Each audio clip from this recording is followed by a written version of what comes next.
What is up, guys? Sonduren here. In this video, I'm going to be giving you the definitive buyer's guide of the Audi R8. Whether you're looking to purchase this car, you're dreaming of it, or have the goal to go ahead and get one, I'm going to walk you through everything, every nuance, every little quirk that this car has that you need to look out for when you're going ahead and purchasing this beautiful Audi supercar. So if you haven't already, make sure you subscribe to the channel, give this video a like. I cover everything to do with the Audi R8, all cars, video reviews, everything to do with cars and detailing. Make sure you go ahead and follow along.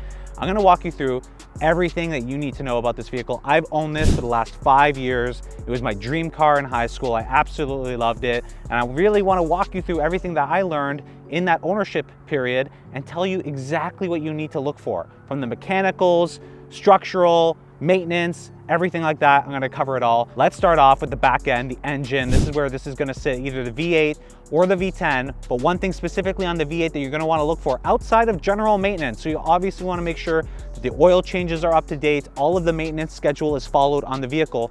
But what should you specifically look for? Number one, these are direct injected motors, which means they are going to start building up some carbon on the valves. You do need to get that checked out, and you do need to do a servicing on it. I did a walnut blasting on this vehicle. I made a video on that on the Audi R8 playlist, which I'll also link here for you to go ahead and view. But that goes ahead and make sure that your valves are clean and that the engine is running in tip-top shape. It could cause misfiring. It could cause a bunch of other engine issues. So you want to look for, see if the maintenance has been done in cleaning the valves. You want to ideally get a walnut blasting cleaning versus the chemical cleaning. The walnut blasting is much more effective. So that's number one.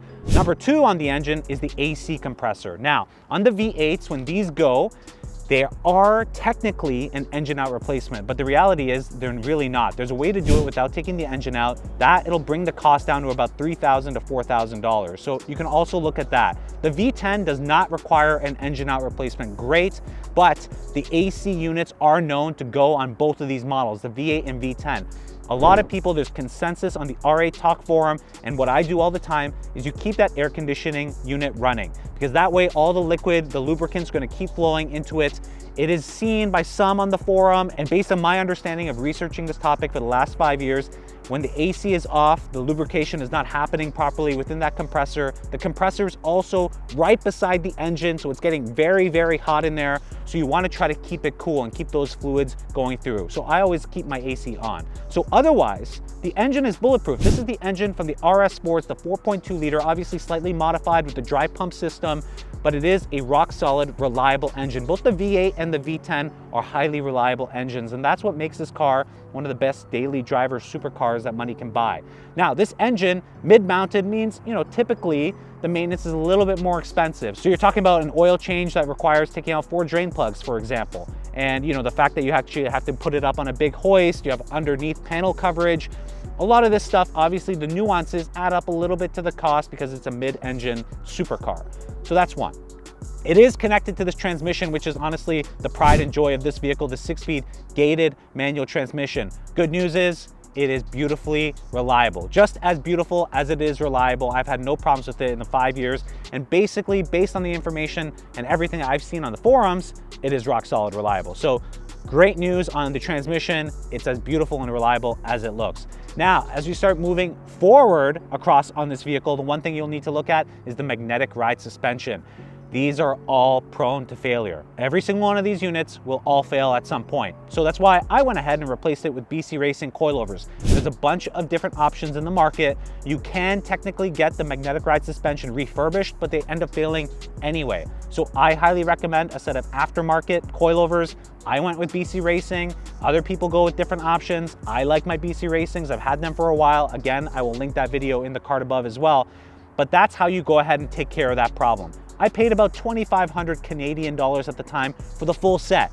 The OEM magnetic ride suspension for each corner was $2,500. So you can see how expensive it is. And then the fact that it's going to fail, there's no point of even having it. So I replaced it all. I kept everything to stock ride height, roughly. Maybe it's like a 1/4 inch lower. You can see my car right here. I'm really happy with it. It looks basically OEM, maybe the slightest bit lower, and I keep it like that. I'm really happy with this. Now, as we come further to the exterior and the front and the mechanics of the car, the front frame. So, don't want to alarm you, But there are cases where on these vehicles, the front frame has cracked. Now, this could be due to a whole bunch of different reasons. You may have hit a really bad pothole, something happened. I made a video on how you go ahead and check to make sure that the front frame is intact. It typically gets a hairline crack or fracture. It can be repaired. Some people say that it's technically totaled. The insurance company, by the way, will say it's technically totaled, but people have done these repairs and some people have reinforced it.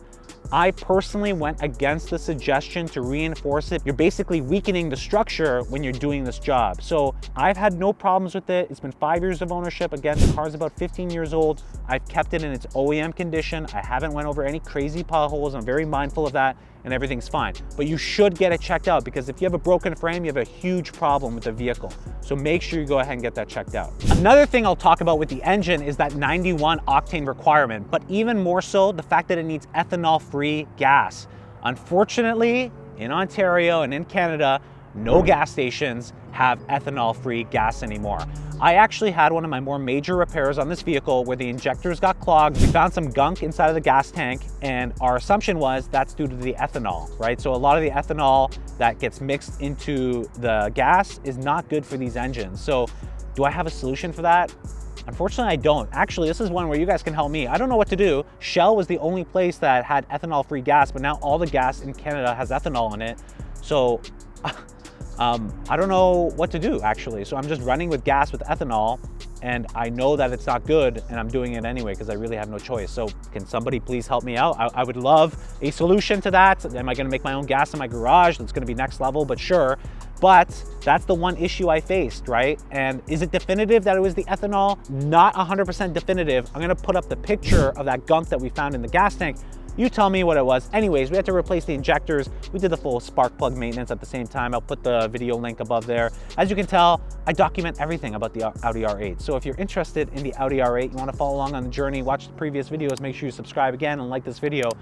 But basically, that's the last thing on the engine that you got to really worry about. Next, let's go into the interior. So the interior overall, I've had this car for 5 years, it's about 15 years old. It's held in great shape, right? That's a really good thing. The one area that you're going to want to investigate is the side bolsters of the seats. That is kind of typical. You're going to get a lot of wear of that because the side bolsters do protrude out quite a bit. And that's where most of the time when you're getting in and out of the vehicle, you're going to start rubbing on those side bolsters. So you just want to make sure like they've been kept in decent condition. You can look at mine. Right, for the age, I think I keep mine in great condition. Use that as comparable when you're looking at other Audi R8s and see how far away it is versus mine. But you are gonna have some wear there. That's kind of unavoidable unless you get the seats fully refreshed. But that's another thing to look out on the interior. Of course, with everything else, check all the buttons work, make sure that the AC works, make sure everything works. But really, outside of that, everything is pretty common and basic on the interior. Lots of parts were kind of bucket parts from Volkswagen Group, but the interior, I've had no problems with it. Everything works as it should. I have a dash cam installed in this vehicle as well. Everything's perfectly fine. So not much to look at in terms of, the mechanics of the interior outside of the traditional wear items that you should be looking out for. And obviously, generally, the one big thing that you want to look out for when you're looking at this vehicle is take a look on the exterior. Has it been cared for, right? Has the owner cared for it really well? You will be able to tell that. Like in this example here, why do you think my car looks so clean? Well, that's because the moment I bought it, I went ahead, did a full paint correction on it, got a full PPF on the entire front end done, so it's protected from rock chips, stone chips, etc. Had a ceramic coating put on it. Done a lot of work to make sure that it stays in great shape, and you're gonna be able to tell based on that when you're looking at the vehicle on the exterior. So go ahead, turn on the lights, look at the paint work, make sure that the paint is in good shape. Just like you're looking at the interior seats, look at the paint, see if there's any potential repaints that have happened on any of the panels, any damage, any accidents. Those are all kind of the basic things that you want to look for, not just for this car, but for any car when you're looking at it. Look underneath the vehicle. So the Audi R8 is protected by a whole bunch of panelings on the undercarriage, but still, get under there and see if there's any damage to the undercarriage that may, show an evidence of a crash or accident or even just curbing the vehicle over some curbs or whatever else it is. Just go ahead and do due diligence like that all over the vehicle. The other thing I will say is make sure you go and look at all of the lighting. So the Audi R8 has beautiful LED lights. It came out to the market like this, and that's what's one of the things that really caught my attention. Make sure all the lighting elements work on the LED lights. These are expensive as well. So just make sure you do the basics. On top of the things that I just talked to you about, the specifics, really focus down on the basics of this vehicle. Maintenance records, interior quality and condition, exterior quality and condition, and then on top of that, everything else with this car. But look guys, over 5 years of owning this vehicle, I did a lot of research into it. I really wanted to make sure I picked up a car that wasn't gonna bankrupt me. Obviously, a few other general maintenance things to look out for. Check the brakes, the rotors, you wanna make sure those are in good condition. Coming around here, also test the gas cap, make sure that opens up properly. The rear wing on these vehicles, make sure that opens up properly. Check out the glass, engine bay, everything should look good. There's a light strip right there a lot of people tend to forget about. Check that out, make sure that's good as well. Coming to the rear, of course, just check for any damage. You have your exhaust ports just down there.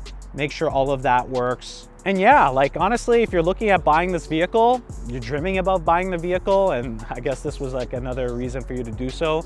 Honestly, I say do it. Like life is short. It really is short, guys. If you can make it happen, obviously there's a balance of following your dreams and buying what you want to buy to enjoy life now, and then balancing that with your financial plans long term. Look, when I bought this vehicle, I stretched myself a little bit, right? I had a plan financially to get it, but at the end of the day, it was worth it. It's treated me well. It's been honestly one of the best things I've ever done. It's brought me so much joy. And of course, a car can only bring you so much joy. Now I have a kid and I'm married and I love all that, but I'm telling you guys, after 5 years, I still honeymoon phase over this vehicle. It's just such a beautiful car. It's so timeless. One of my subscribers actually mentioned a really good analogy. I don't treat this like my car anymore. I treat it kind of like a timepiece. Like if I could put it in like a nice glass cube or something, I'd probably want to do that. But I drive it around still. I have over 60,000 kilometers on the vehicle. I bought it at 37,000 kilometers. So I've added some mileage on the vehicle because I have to drive it. It just looks too nice to not drive it. I just have to. It just looks so beautiful. So this car, when I found it and when I bought it, I was under the impression that this is the best daily driver supercar that money can buy. And 5 years later, I still agree to this day. And by the way, I still love this car. I look at it in the garage all the time. It is an absolute timeless beauty. If you've seen all my other videos, you know I talk about this car all the time. It's like we're way past the honeymoon phase and I'm still like I'm honeymoon phasing for this car. So I absolutely love it. I think it's a timeless vehicle. And by the way, values for these vehicles, I've made other videos on that, have been increasing steadily over time. It's really just a great car. So if you're on that journey, you have any more questions, leave them down in the comment box down below. Happy to answer anything. Again, make sure you subscribe and like this video, and I'll catch you guys in the next one.